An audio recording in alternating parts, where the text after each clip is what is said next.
बिस्मिल्लाहिर्रहमानिर्रहीम।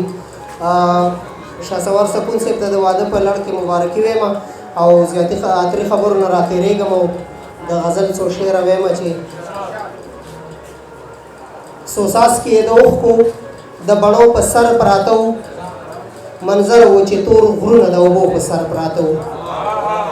مننه. سوساس کې د اوښکو د بڼو په سر پراته وو، منظر و چې تور غرونه د اوبو په سر پراته وو، او حیران ګوته په خوله شوم چې دا رزق څومره سپک شه، اوړه مې ولیدل چې د لوپړو په سر پراته وو.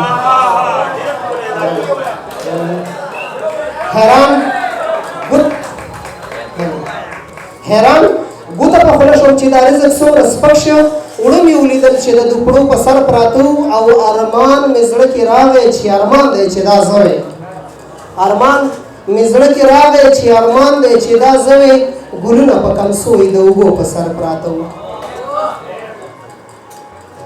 او بیا یو شعر وایم، دا د عیسی خان صاحب ته ډالۍ وي چې یوازې زه نه چې پښتون وي د هر چا خوښ دی، یوازې زه نه چې پښتون وي د هر چا خوښ دی، او پارټي که هره وي خو سوچ مې د باچا خوښ دی. غزل وایم چې عنایت صاحب غزل د تاسو ته ډالۍ وي چې که ته رانه جدا شوې خو ستا یاد نه جدا کېږي، که ته رانه جدا شوې خو تا ستا یاد نه جدا کېږي، او په تا مین زړګي نه مې فریاد نه جدا کېږي. مننه. که ته رانه جدا شوې خو ستا یاد نه جدا کېږي، او په تا مین زړګي نه مې فریاد نه جدا کېږي، او ستا غم مې تمامي عمر له تنه جدا نه شم، ستا غم مې تمامي عمر له تنه جدا نه شو، له دشتو ځنګلونو نه سیاد نه جدا کېږي. مننه. او هر ځای که مناسب وي د غوښتلو تا به غواړم، هر ځای که مناسب وي د غوښتلو تا به غواړم، او زما د زخمي زړه نه دا مراد نه جدا کېږي. او مفتی صاحب ته دا شعر ډالۍ دی چې شیعه که قادیاني که پرویزي که خوارج دي، شیعه که قادیاني که پرویزي که خوارج دي، زموږ د خوږ اسلام نه دا فساد نه جدا کېږي. مننه.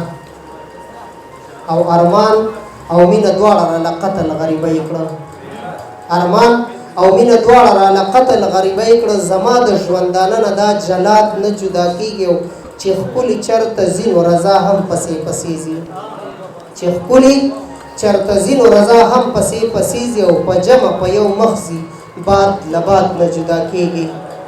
او دوه شعره د ملګري په فرمایش باندې وایم چې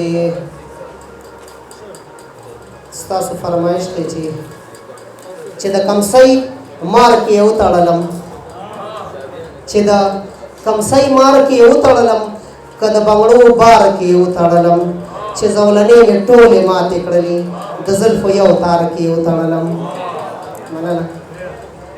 چې زولنې مې ټولې ماتې کړلې د زلفو یو تار کې یې وتړلم، د حق ناره به رابلنده کړمه که د منصور دار کې یې وتړلم.